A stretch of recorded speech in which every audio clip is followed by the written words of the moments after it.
자, 오늘은 우리가 고린도전서 16장 10절부터 공부할 시간입니다. 고린도전서 16장 10절을 다 같이 읽겠습니다. 디모데가 이르거든 너희는 조심하여 저로 두려움이 없이 너희 가운데 있게 하라. 이는 저도 나와 같이 주의 일을 힘쓰는 자임이니라. 디모데는 바울 선생의 영적인 아들입니다. 바울 선생이 디모데를 영적인 제자요 아들로 선택해서 길렀는데 디모데는 아직 나이가 젊습니다. 제가 보기에는 디모데가 겨우 20대의 나이를 가졌다고 생각합니다. 그리고 또 디모데는 성경을 통해서 보면 굉장히 내성적인 인물입니다. 활달하게 나타난 인물이 아니고 조용하고 차분한 성격을 가진 내성적인 인물입니다. 그러나 디모데는 굉장한 마음으로 헌신한 사람, 하나님께 영도 마음도 몸도 완전히 바뀌고 신앙이 흔들리지 않게 뜨거운 신앙을 가지고 그의 영적인 아버지여 스승인 바울 선생을 완전히 배웠습니다. 바울의 분신이라 해도 과언이 아닙니다. 그렇기 때문에 바울 선생은 디모데를 영적인 아들로 친아들보다 더 뜨겁게 사랑했습니다. 그리고 자기의 선교 사역을 계승시킬 자로 디모데를 잘 키웠습니다. 그런데 바울 선생께서 에베소에서 이 고린도에 있는 교회에 편지를 하고 고린도 교회에 일어난 여러 가지 문제에 대한 해답을 적어주었습니다. 고린도 교회는 파당이 있었어요. 나는 바울 파라, 나는 아볼로 파라, 나는 게바 파라, 나는 그리스도 파라. 파당도 있고 그 다음에는 음란한 문제도 있고 우상의 재물에 대한 문제도 있고 결혼 문제 여러 가지 분쟁이 많아요. 그 문제를 해결하기 위해서 바울이 편지를 쓰고 그 편지를 들고 대표자로서 가는 사람이 바로 디모데입니다. 다른 제자들도 보냈지만은 디모데가 바울 선생의 대표자로서 갑니다. 디모데가 고린도 교회에 가면 고린도 교회가 다 합심일체해서 주의 종을 환영을 하면 좋겠는데 그 중에는 바울 파도 있다, 나는 아볼로 파도 있다, 나는 게바 파도 있다, 나는 그리스도 파다, 파당이 달라서 바울 선생이 보내는 디모데를 배척할 수도 있습니다. 그렇기 때문에 디모데는 내성적인 심령을 가지고 있고 또 나이도 어리기 때문에 퍽 두려워 떨고 있습니다. 그렇기 때문에 바울은 이 편지를 썼습니다. 디모데가 이르거든 너희는 조심하여 저로 두려움이 없이 너희 가운데 있게 하라. 디모데를 두렵게 만들면 이 사람이 주의 사업을 할 수 없습니다. 여러분, 가장 우리에게 파괴를 가져오는 것이 두려움입니다. 에덴 동산에 하나님이 아담과 하와를 만들었을 때 아담과 하와에게 두려움을 주지 않았습니다. 그런 두려움이 없었어요. 언제 두려움이 왔느냐? 그들이 하나님을 배반하고 나무 뒤에 숨었을 때 그 마음속에 두려움이 들어왔습니다. 하나님을 무서워하여 나무 뒤에 숨었다고 말했습니다. 이 두려움은 인간을 파멸케 하는 마귀의 무기입니다. 마귀가 욥을 폐가망신시킬 때 먼저 마음속에 두려움을 넣어줬습니다. 욥이 말하기를 내 마음에 두려워하던 그것이 내게 임하였고 무서워하던 그것이 내 몸에 미쳤다. 욥은 늘 자기가 10자식이 있었는데 자식 다 잃어버리지 않을까 두려워했습니다. 그 많은 재산 다 잃어버리지 않을까 두려워했습니다. 혹시 몸에 불치의 병이 들지 않을까 무서워했습니다. 하루 이틀이 아니고 계속해서 두려워하고 무서워하다가 나중에 그대로 이루어졌습니다. 마귀는 여러분을 치기 전에 먼저 마음에 불안과 공포증을 넣어주는 것입니다.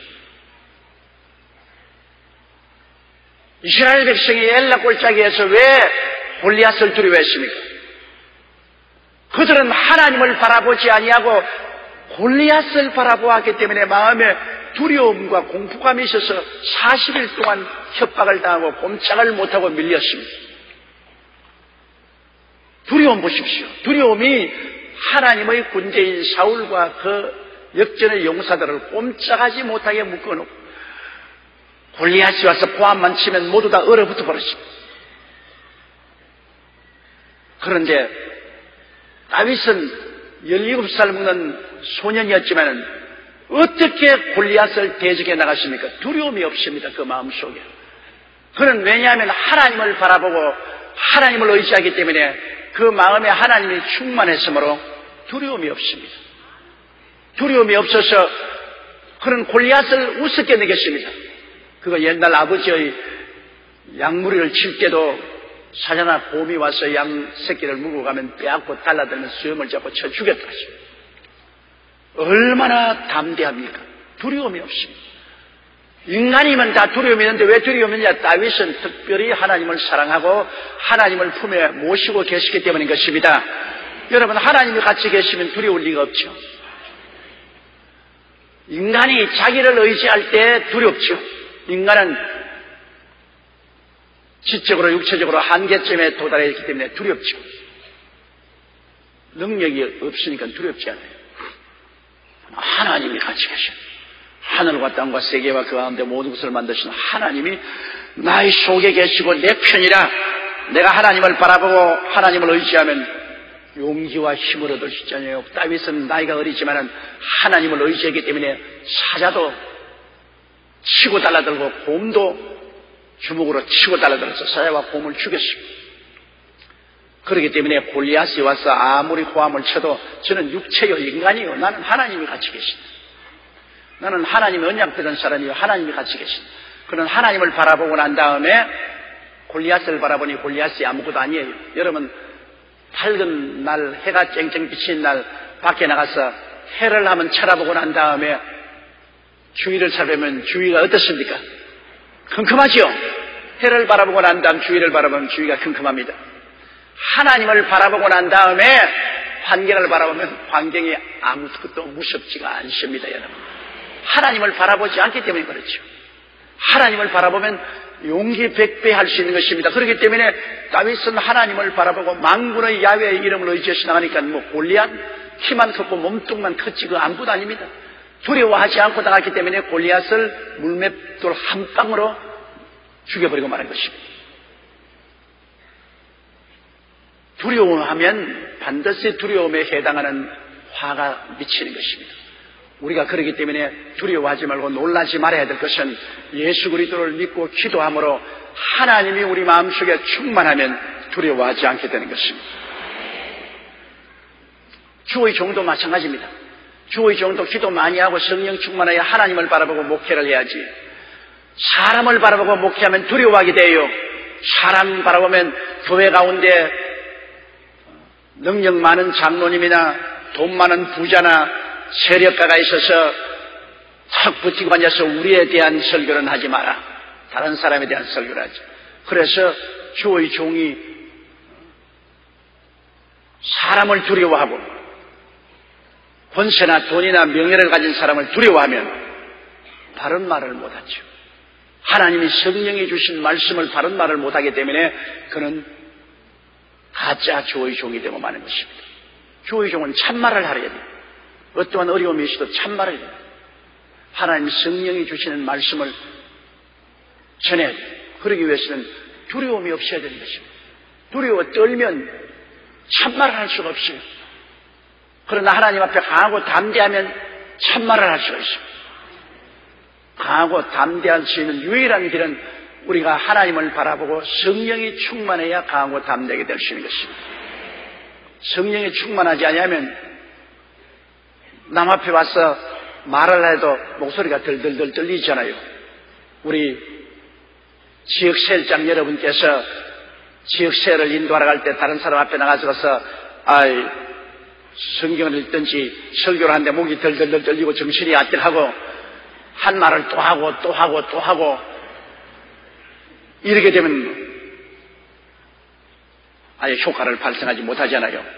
마음에 담대하고 마음이 편안해져가지고서 조리 있게 똑똑하게 말씀을 전할 수 있으면 좋은데 그렇게 어떻게 합니까? 그냥은 안 돼요. 성령이 기름 부어주시면 두려움이 없어져 버리는 것입니다. 강하고 담대죠. 베드로가 안나스와 가야바의 뜰에서 젊은 여종 앞에서 예수님을 3번이나 모른다고 부인했는데 오순절날 성령 받고 난 다음에 수많은 사람 앞에 담대하게 복음을 전가하고 하루에 3,000명을 회개시켜서 주님 나라에 들어오게. 그는 두려움이 없었습니다. 그건 왜냐? 성령이 그를 충만히 채우기 때문인 것입니다. 그러므로 여러분, 우리가 무슨 일을 할 때도 하나님께 성령으로 충만하게 해달라고 기도를 많이 하고, 하나님 성령 충만해달라면 성령이 오시면 마음에 두려움이 없어지는 것입니다. 두려움이 없어지면 강하고 담대하게 올바르게 일을 할 수 있습니다. 그러므로 바울 선생은 부모가 자식을 걱정하는 것처럼 디모데가 나이도 어리고 아직 경험도 많지 아니하고 또 소심한 사람이라 혹시 고린도에 가서 반대하는 사람을 당하면 그가 두려워함으로 사명을 다하지 못할까 싶어서 디모데에게도 부탁을 해서 너 기도 많이 하고 성령 충만하고 절대 두려워하지 마라. 사람을 두려워하면 시험에 빠진다. 오직 하나님을 두려워하고 사람을 두려워하지 말라. 하나님을 의지하고 강하고 담대하라. 디모데에게도 바울이 누누이 부탁했을 것입니다. 그러고도 고린도 교인들에게 편지할 때 디모데가 오거든 조심하여 저로 두려움이 없이 하라. 나이가 어리다고 해서 무시하지 말고 하나님의 종으로서 그를 대접하라. 디모데가 오는 것은 사람으로서 오는 것이 아닙니다. 하나님의 종으로서 오기 때문에 하나님의 종으로서 대접을 해야 되는 것입니다. 여러분, 주의 종은 하나님의 종이지 사람의 종이 아닙니다.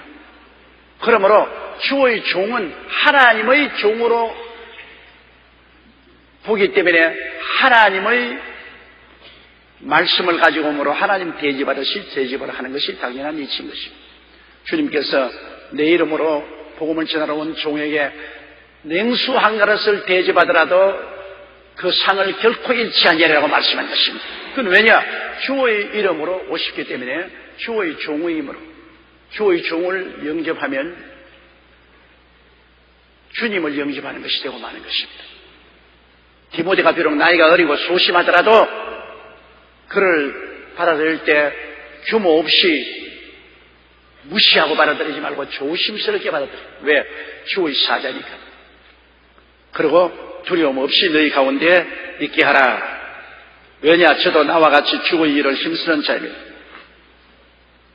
나의 제자고 꼭 나와 같이 주님의 일을 하는 사람이기 때문에 나의 대변자로서 주의 종으로서 조심스럽게 대하고 두려움을 갖지 않게 하라. 그렇게 말한 것입니다. 11절요. 그러므로 누구든지 저를 멸시하지 말고 평안히 보내어 내게로 오게 하라. 나는 저가 형제들과 함께 오기를 기다리노라. 바울 선생은 고린도 교회에 대해서만은 담대합니다. 왜? 고린도 교회는 바울 선생이 세운 교회입니다. 바울이 그곳에서 기도와 눈물과 땀으로 목숨을 바치고 복음을 전개해서 세운 교회이기 때문에 바울은 고린도 교회에 대해서만은 담대합니다. 그 다음에는 아볼로가 와서 고린도 교회에서 목회를 했지만은 그러나 아볼로는 바울이 세워놓은 교회에 와서 목회했지 아볼로가 직접 세운 교회는 아닌 것입니다. 그렇기 때문에 바울 선생이 말하기를 1만 선생이시도 애비는 하나밖에 없는 것처럼 나는 그리스도의 복음으로 너를 낳았다고 말했었어요.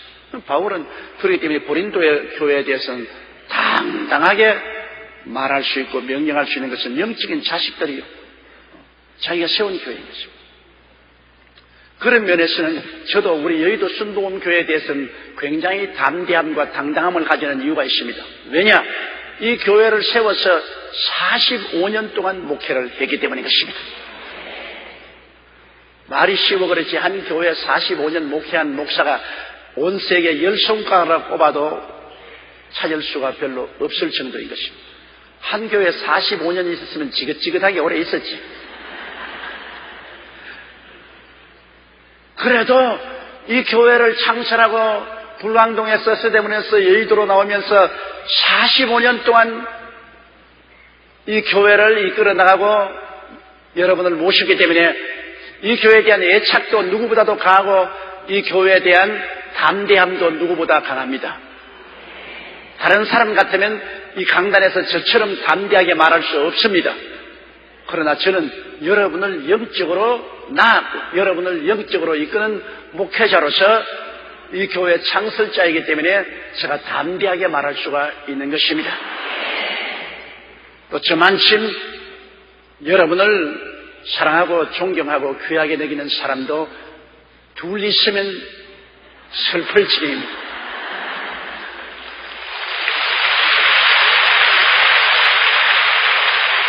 왜냐하면 제가 예수님께 서게 되면 여러분에 대한 책임을 져야 됩니다. 내가 여러분은 올바르게 말씀을 먹였는지, 잘 이끌었는지, 잘 돌보았는지, 여러분을 위해서 잘 기도했는지 주님께 책임을 지고 대답할 사람은 접니다. 다른 사람들은 다 저 밑에서 일을 했기 때문에 제게 책임을 전가시킬 수 있어도 저는 책임 돌릴 자가 없어요. 저희 잘하고 못함이 곧 예수님 앞에서 심판을 제가 받아야 되기 때문에 그만한 책임도 따른 것입니다. 이러므로 바울 선생은 담대하게 말할 수 있습니다. 그러므로 누구든지 저를 멸시하지 말고 평안히 보내어 내게로 오게 하라.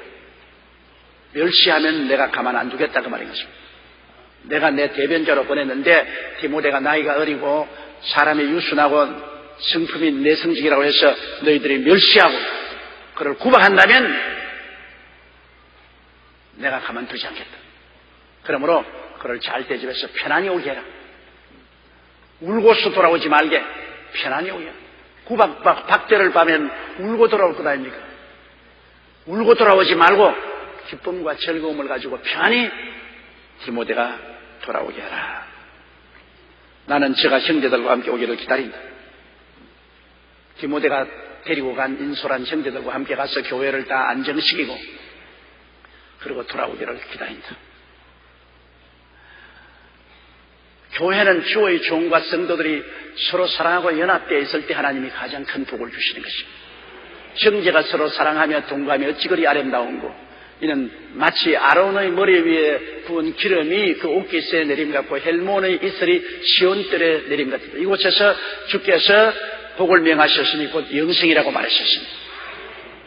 서로 주의 종과 성도들이 화합하고 동거하는 것이 하나님이 크게 예뻐하시고 그러한 교회는 하나님이 축복을 하고 영생이 넘쳐나는 것입니다. 그러나 교회가 분쟁이 있고 분열이 있고 주의 종들과 성도들 간에 알력과 갈등이 있으면 거기에는 사망의 엄침한 꼴짜기가 들이옵니다. 성도들이 복을 받지 못하고 시험과 환난이 다가오게 되는 것입니다. 이러므로 교회는 어찌한지 그리스도 안에서 사랑과 화합으로 일치되어야 되는 것입니다. 이 세상에서 아무리 지식이 많다 해도 지식은 사람을 교만케 하고 사랑은 덕을 세웁니다. 가장 큰 힘이 사랑입니다. 우리가 일평생을 살고도 나이가 늙어도 어려움을 당하면 아유 엄마, 아유 어머니 그렇게 하지 않습니다. 그건 왜냐? 아버지가 옛날에는 지식이 많고 어머니는 여성들이 옛날에는 사회적으로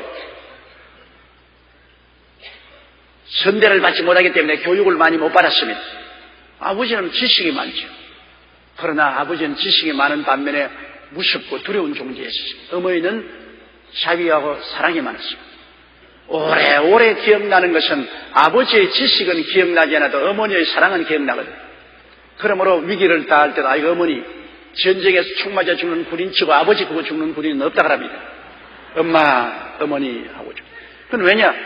어머니의 사랑이 우리의 삶 속에 그만한 영향력을 미친 것입니다. 우리가 이 세상을 살아가면서 만난 많은 사람들 중에서 가장 우리 마음속에 기억나는 것은 사랑을 베풀어 준 사람의 기억이 납니다. 뭐 다른 여러 가지 지식적으로 전달해 준 사람도 있고 도움을 베풀어 준 사람도 있지만은 가장 사랑을 베풀어 준 사람이 마음의 기억이 뚜렷이 납니다. 저는 지금도 우리 할머님 생각이 늘 나는데 할머님이 초등학교도 나오지 못하신 분 아닙니까? 그런데도 불구하고 제가 어릴 때 할머님과 같이 살았는데 그 할머님이 저를 푹 사랑해 주셨어요. 그러니까 제가 기억나는 것은 어릴 때도 늘 쭉쭉한 할머니 젖 만지고 젖 빨고 그러게. 할머니 젖을 안 만지면 잠이 안 와요.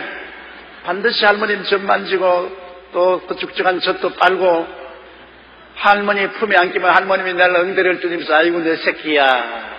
그 지금도 내 귀에 쟁쟁해요. 아이고 내 새끼야. 내 때문에 엉덩이를 두들겨줘. 그런 할머니의 그 채취가 지금 저희 마음속에 떠나지 않아요. 그건 왜냐? 사랑이 가장 깊은 인상을 남기는 것입니다. 이러므로 교회라는 것은 지식 집단이 아니고 사랑 집단입니다. 예수님께서 십자가에 못 박여 몸짓고 피 흘려 죽으신 것은 우리를 사랑하기 때문에 그렇게 한 것입니다. 주님이 우리에게 무슨 특별한 지식을 전달하기 위해서 그런 것입니다. 우리를 구원하겠다는 일념으로 우리를 사랑해 주었기 때문에 여러분, 우리는 예수 그리스도를 위해서 목숨을 바치기를 아까워하지 않은 것은 그리스도의 사랑이 우리를 감동시키기 때문인 것입니다. 예수님의 사랑에 우리가 감동받았기 때문에 우리 예수님을 위해 사는 일은 죽어도 아깝지 않습니다. 내 돈도 드리고 물질도 드리고 청춘도 드리고 노력을 드려도 그리스도를 위해 사는 것은 보람차고 아깝지 않은 것은 그리스도의 사랑에 감동을 받았기 때문이죠. 나사로가 죽은 자 가운데 살아났을 때 마리아가 어떻게 했습니까? 예수 그리스도의 그 큰 사랑에 감동해서 자기가 결혼할 때 지창금으로 가져야 될 나드 기름 상자를 가지고 왔어요. 그거를 깨뜨려서 그 기름을 예수 그리스도의 머리에 붓고 발에 붓고 자기 머리칼로 그 발을 닦았습니다. 그건 예수 그리스도의 사랑에 대한 너무나 큰 감격으로 자기의 일생을 그리스도에게 내가 맡긴 것입니다. 여러분, 그때 옥합을 깨뜨렸다는 것은 옥합은 시집 갈 때 반드시 지참금으로 갖다 해야 될 기름입니다. 그거 곁들여버리면 이제 시집 못 가요. 자기 일생을 그리스도에게 부어버린 거죠.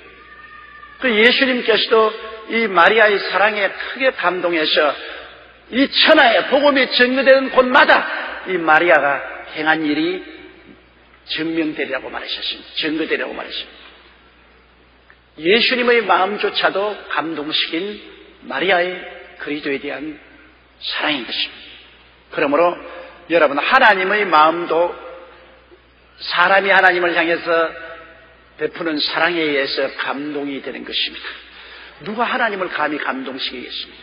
그러나 하나님은 인생들이 하나님을 마리아처럼 사랑하게 될 때 하나님이 감동하시는 것입니다. 하나님이 사람의 사랑에 의해서 감동해요. 하나님이 감동하면 하나님이 무슨 일을 하지 않겠습니까? 하나님은 인간들이 하나님을 찬양하고 예배드릴 때 하나님은 영화로움을 느낀다 했습니다. 황홀해져. 하나님은 인간의 사랑에 감동하고 인간의 예배와 찬송에 하나님이 황홀해집니다. 그렇기 때문에 하나님을 사랑하고 하나님을 예배하고 찬양으로 황홀케 하면은 하나님이 우리를 위해서 무슨 역사를 안 하겠습니까? 다 하시는 것입니다. 그러므로 우리 사람들 간에도 서로 사랑하고 서로 좋은 점을 자꾸 들추어서 칭찬하면 사랑은 마음에 감동을 주고 자꾸 잘한 점을 들어서 칭찬하면 우리 마음속에 황홀해집니다. 우리 스스로도 사람이 마음에 감동을 받고 황홀해지면 무슨 것을 애끼겠습니까? 이런 것을 꼭 기억하십시오. 사람이라는 것은 여러분 주먹으로 다스리면 얻어맞고 괴로우니까 그때는 복종한 채더라도 마음에는 반발합니다. 율법이나 환경으로 압력을 가해서 강압적으로 일을 시키면 일을 하죠. 해도 자율적으로 하지 않고 마음속에 감정을 가지고. 그러나 마음의 사랑으로 감동이 오고 칭찬과 격려를 통해서 황홀감을 느끼면 뼈가 부러지도록 일을 해도 아깝지 않습니다. 이게 굉장히 여러분 어려운 일이지만은 우리가 이런 것을 깊이 생각해 볼 필요가 있는 것입니다. 사람은 비난하고 공격할 때 반발합니다. 칭찬하고 격려해 줄 때 황홀감을 느끼고 용기와 힘을 내서 더 일합니다. 사람은 때리가 주먹으로 때려서 감동을 받지 않습니다. 사랑을 하면 감동을 받아요. 그러므로 사랑보다 더 위대한 힘이 없습니다. 사랑이 개인과 세계를 움직이는 근본적인 힘이 된다는 것을 알아야 되는 것입니다. 자, 12절요. 형제 아볼로에 대하여는 저들의 형제들과 함께 너희에게 가라고 내가 많이 권하되 지금은 갈 뜻이 일절 없으나 기회가 있으면 가리라. 이 아볼로는 굉장히 구약 성경을 많이 알고 웅변이 대단한 분입니다.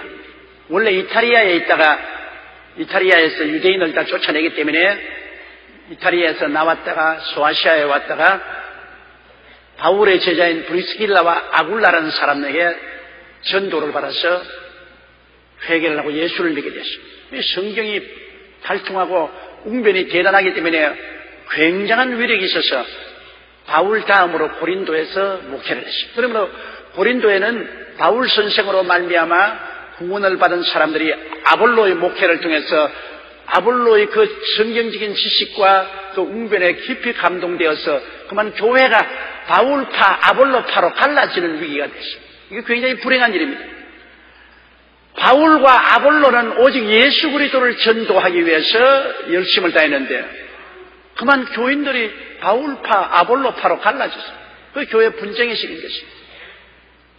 그래서 바울 선생이 디모데와 다른 제자들을 보내서 그들에게 편지를 전달하고 중지를 쓰고 그 분열을 다시 화해로 돌아서도록 노력을 했습니다. 그러고 난 다음 바울 선생이 에베소에서 아볼로 보고 말했습니다. 아볼로 당신이 또 가서 새로 목회를 하라.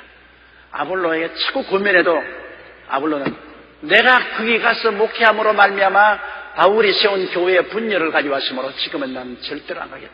그래서 굉장히 교회 종으로서 겸비한 사람입니다. 내가 바울 선생이 세운 교회에 가서 내가 목회를 해서 하나님 나라를 세우고 교회를 성장시키려 했는데 오히려 내가 감으로 말미암아 교회가 분열되었으니 내가 또다시 가지는 않겠다. 바울이 아니 괜찮다고 가라고. 그게 뭐 바울의 어떠며 아볼로면 어떠냐. 문제는 예수 그리스도를 전도해야지. 가라고. 근데 바울은 지금은 갈 마음이 없고 나중에 교회가 다 정상화되고 화해되고 안정되면 그때는 몰라도 지금 분열되어 있는 상황에서 내가 가서 교회를 불쪽으로 내는 일은 하지 않겠다. 이 목회자의 윤리와 도덕인 것입니다. 이 목회자는 어떠한 일이 있어도 교회를 분열시켜서는 안 돼요. 우리 한국 교역자들의 종종 큰 신뢰는 목회에 들어오면 전에 목회했던 목사를 자꾸 칩니다. 전임자를 비난하고 공격하고 멸시를 합니다. 그래서 자기를 부각시키려고 하는 것입니다. 굉장히 나쁜 일입니다. 전임자를 여러분 짓밟는다고 해서 자기가 높아지는 것이 아닙니다. 교회에 오면은 전임자를 칭송하고 존경하면 그는 전임자를 따르던 사람들조차도 그를 존경하게 되고 사랑하게 되는 것입니다. 그러나 전임자를 자꾸 욕하고 비난하면 전임자를 존경하고 따르는 사람들은 대적할 것 아닙니까? 왜 사람들이 그렇게 하는지 모르겠어요. 언제나 후임자로 들어오면 전임자를 존경하고 전임자의 해놓은 일을 고맙게 생각하고 사람들 앞에서 감사하게 생각해야 되는 거죠. 그러면 전임자도 좋고 후임자도 사람들에게 칭찬을 받을 것입니다. 이 바울과 아볼로와 같이 해야 돼요. 아볼로는 바울 선생이 세운 교회에 자기로 말미암아 분열이 온 것을 극히 유감으로 생각하고 모든 것이 정리정돈되기 전에 바울이 아무리 가라고 해도 갈 마음이 없이 난 지금은 안 가겠다고 그렇게 말한 것입니다. 그 다음 13절요. 깨어 믿음에 굳게 서서 남자답게 강건하여라. 너희 모든 일을 깨어 믿음에 굳게 서서 남자답게 강건하여라. 깨어라. 그것은 아침에 자고 아직 늦잠을 자고 안 깨는 애들에게 부모님들이 가서 야 이 사람아 이제 빨리 깨가 세수하고 옷 갈아입고 정리하고 밥 먹고 학교 가야 되지 않냐 깨라. 그런 말 많이 했지요. 저도 우리 애들 키울 때 그런 말 많이 했습니다. 이놈들 아침에 학교 갈 시간 다가와도 자는 거라 그냥. 그러면 일어나서 방에 가서 안 일어날 놈을 흔들어 깨워가지고서 빨리 옷 입고 밥 먹고 학교 가야지. 깨어라. 애들이 늦잠을 자기 때문에 아침에 늦게까지 잠을 자는 이유가 그게 것입니다. 그와 같이 하나님께서도 우리가 자녀이므로 성령께서 깨어라. 우리가 깬다는 것은 세상 잠에 빠져들어가지 말라는 것입니다. 세상 일에 심취해서 세상 잠에 빠지면 영적으로 등한이 되죠. 우리가 깨어있는 사람은 매일같이 성경도 읽고 매일같이 기도도 하고 예배도 드리고 전도하는 사람은 깨어있는 사람이겠습니다. 영적인 일에 관심을 가지고 있는 사람은 깨어있는 사람인 것입니다. 주일날 교회 나오고 또 수요일날 성경 공부에도 나오고 구역셀 미팅에도 나가고 성경 일독을 가지고서 매일 성경을 읽고 매일 기도하고 영적인 관심을 가지고 실천한 사람은 깨어있는 사람입니다. 그러나 아직 영적 관심이 살아서 주일날도 한 달에 한두 번 갈까 말까, 수요일날은 아예 안 가고, 그거는 다른 사람이 하는 것이고 내가 하는 것 아니다. 성경 평생에 읽지 않습니다. 그래서 제가 집안에 꼭 2개는 갖다 놓아라는 이유가 그입니다. 국민일보는 매일 갖다 놓고 매일 신앙계를 갖다 놓아라는 것은 이 잠든 사람이 그것을 보고 깨어나게 하는 분위기를 만들어주는 것입니다. 깨어나려고 하면 분위기를 만들어줘야죠. 그 사람이 앉아있다가 텔레비 보고 앉아있다가도 쓸데없는 세상 신문이나 세상 잡지만 자꾸 보고 있으면 점점 더 세상 잠이 들어갑니다. 그 신앙계를 갖다 놓든지 국민일보 갖다 놓으면 국민일보 읽다가 거기에 신앙적인 면이 나오면 우리 마누라가 열심히 다니는데요. 그거 뭐 하는데 한번 봐야 되겠다. 그래서 읽게 되고 또 신앙계도 읽게 됩니다. 분위기가 굉장히 중요합니다. 사람은 분위기를 먹고 사는 사람이에요. 아주 분위기가 없으면 안 돼요. 여러분 집안에도 여러분께서 분위기 있게 만들어야 돼요. 그냥 집안 카텐도 그냥 10년 전 카텐을 그대로 걸쳐놓아서 거기에 먼지가 그냥 꽉 들어차고 거미줄이 엉켜있고 하면 안 돼요. 카텐도 봄, 여름, 가을, 겨울 주위에 따라서 바꿔야 해야 돼. 그 사람들이 들어오면 마음에 분위기가 있으면 사람은 분위기를 먹고 살아요. 절대 분위기 무시하면 안 돼요. 그리고 집안에도 화분도 갖다 놓고 이 꽃도 키우고 하는 것은 분위기 만드는 것입니다. 그럼 사람이 꽃을 보고 그런 것을 보면 마음이 부드러워지잖아요. 분위기가 좋잖아요. 또 요사이 전등불만 자꾸 켜지 말고 어떤 분위기 있는 날에는 전등불 다 꺼버리고 촛불 켜놓고 이 전등불 다 있는데 왜 이래? 분위기 때문에. 옷도 낮에 입던 옷하고 밤에 입던 옷하고 같은 옷을 입지 말고 저녁에는 좀 분위기 있는 옷을 입으면 좋잖아요. 분위기 있는 옷을. 사람들은 분위기에 의해서 많이 움직이기 때문에 젊은 애들에게는 특별히 우리가 조심해야 되는 것은 세상적인 분위기를 만들어주면은 별 수 없이 세상으로 끌려 들어갑니다. 요 텔레비 보니까 사흘 밤낮인가 텔레비 게임을 하고 있다가 그러면 화장실에 가서 죽어버렸어요. 사흘 밤낮으로 텔레비 게임을 하고 있어요. 이 분위기를 잘못 선택하면 큰일 납니다. 학교 주변에 여러분 나쁜 분위기를 가져오는 것을 정부가 못하게 하고 있잖아요. 분위기에 휩쓸려 가거든. 우리 집안에서 어린아이들을 살아나가는 데 있어서의 분위기가 굉장히 중요해요. 부모들이 나쁜 잡지나 나쁜 테이프를 집에 아무나 방치해놓고 난 다음에 애들이 부모 없을 때 그 나쁜 테이프를 보고 그러면 잡지를 보고 그 분위기에 휩쓸려서 잘못된 거죠. 내가 어제 너무나 놀라운 것은 남학생이 중학교 여학생을 임신시켜가지고서 뒤치를 못하니까 그 중학교 여학생을 죽여버렸어요. 그렇게 잡혔다. 거의 중학교 남녀 학생들이 뭐라 합니까? 잘못된 분위기에 접촉해서 어른들이 하는 것 흉내내 보다가 인생을 망쳐버려요. 그러니까 우리가 신앙적인 분위기를 만든다는 것이 굉장히 중요합니다.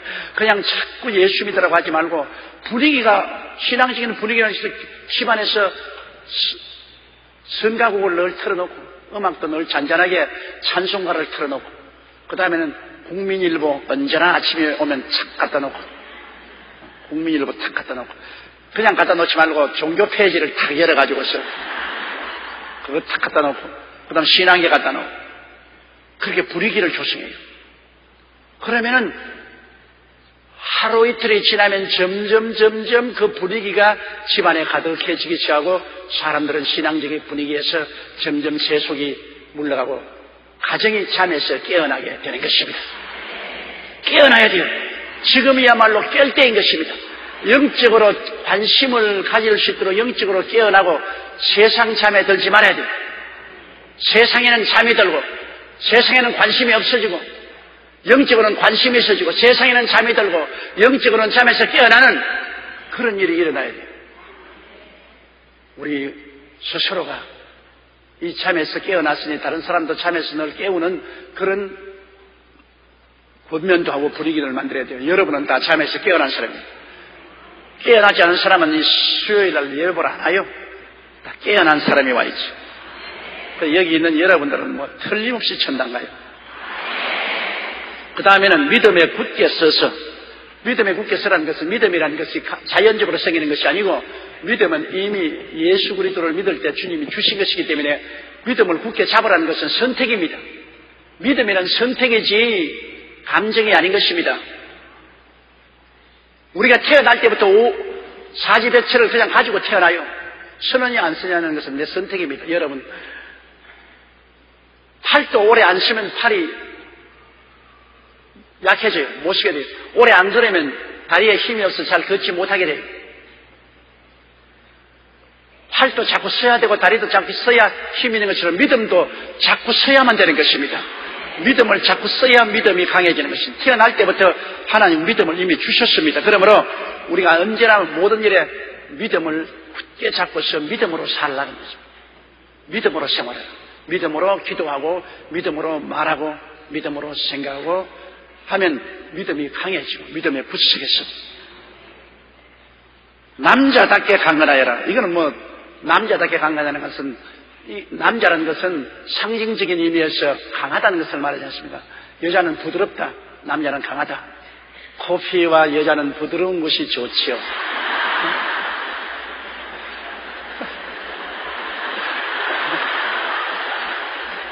그러므로 여자는 부드러운 것을 상징하고 남자는 강한 것을 상징하기 때문에 믿음에 굳게 서서 남자답게 강건하라는 말은 강하는 것입니다. 강하고 담대하라. 배짱 있게 믿어라. 강하고 담대하라. 늘 두려워하고 움츠리지 말고 배짱 있게 믿어라. 믿습니다로 나가면 두려워하고 놀라지 말고 강하게 나가라. 영적 관심사에 늘 귀를 기울이고 믿음을 선택하고 그 다음에는 강하고 담대하게 믿음의 사람이 것입니다. 15절요. 너희 모든 일을 사랑으로 행하라. 이건 제가 여러분께 말씀드린 게 한 가지입니다. 사랑은 여러분 우리 음식에서 무엇과 같으냐? 소금과 같습니다. 모든 음식에 소금이 들어가야 맛을 낼 수가 있습니다. 싱거운 것은 맛이 없잖아요. 사랑은 모든 것을 아름답게 만듭니다. 사랑이 없으면 아무리 좋은 것이 있어도 좋지 않습니다. 아무리 좋은 집을 지어도 그 가정에 사랑이 없으면 그 좋은 집이 아무 효과가 없어요. 아무리 돈을 많이 버는 부자라도 그 돈과 함께 사랑이 있어야 그 돈이 효과가 있지, 사랑이 없으면 돈이 효과가 없어요. 아무리 미녀가 서로 결혼했더라도 서로 사랑이 없으면 효과가 없어요. 내가 며칠 전에 결혼식 주례를 하는데 마음속에 굉장히 느낀 것이 있습니다. 왜냐하면 신부는 뺨칠 만큼 이뻐요. 그런데 신랑이 너무 못났더라고.